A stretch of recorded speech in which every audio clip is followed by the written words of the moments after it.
আমি পুরোপুরি স্পিচলেস হয়ে গেছি, কারণ জাস্ট 15 মিনিট আগে আমার সাথে খুবই নর্মালি ক্যাজুয়ালি একটা কথা বলতেছিল, সেই মানুষটা 15 মিনিট পরে নাই হয়ে যায়।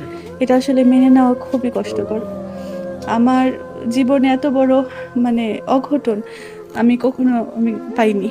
আপু, রোমান্টিক দৃশ্যগুলো দেখলে তখন কেমন লাগে? ভালো লাগে। আমি আরো বলি যে এই রোমান্টিক সিনটা আরেকটু এরকম হতে পারতো। তোমাকে অনেক নার্ভাস লাগছে এই জায়গায়, ওয়াই? মৃত্যুর 15 মিনিট আগে ছোট বোনকে ফোন করে শেষ যে কথা বলে গেছেন ইকরা, এবার মুখ খুলেছেন ইকরার ছোট বোন। জানিয়েছেন সবশেষ তার কাছে কি কথা বলে গেছেন ইকরা। ইকরার মৃত্যুর খবরে বাকরুদ্ধ তার ছোট বোন, কারণ এই ঘটনার মাত্র 15 মিনিট আগে সবশেষ ইকরা তার সাথে ফোনে কথা বলেছে।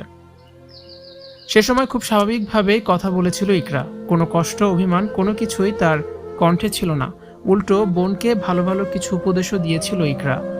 তবে এর 15 মিনিটের ভেতর আলভির সাথে তার কি এমন কথা হলো, আলভি তাকে কি এমন কথা শোনালো যে সেই কথা শুনে আত্মঘাতী হয়ে উঠলেন ইকরা।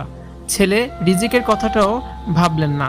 শত শত মেয়েদের ডিপ্রেশন থেকে বের করে আনতেন ইকরা। বলতেন, আমার বাসায় বেরিয়ে যাও, ভালো লাগবে, এমন কিছু করার চিন্তা করবে না। যে মানুষটা সবাইকে বোঝাতো সেই কিনা নিজেই অবুঝের মতো চলে গেলেন পৃথিবীর মায়া ছেড়ে। ইকরার ছোট বোন বলেন, ইকরা সবসময় ওর স্বামীকে বড় করে রাখত।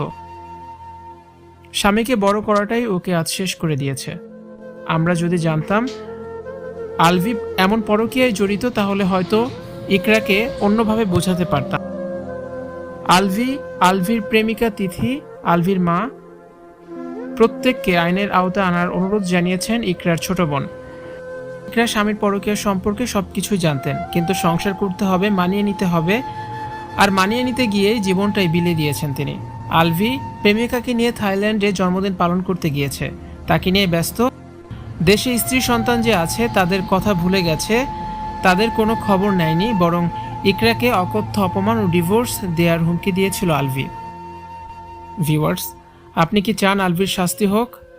আপনার মতামতটি অবশ্যই কমেন্টস করে জানিয়ে দিন, আর ভিডিওটি শেয়ার করার অনুরোধ রইল।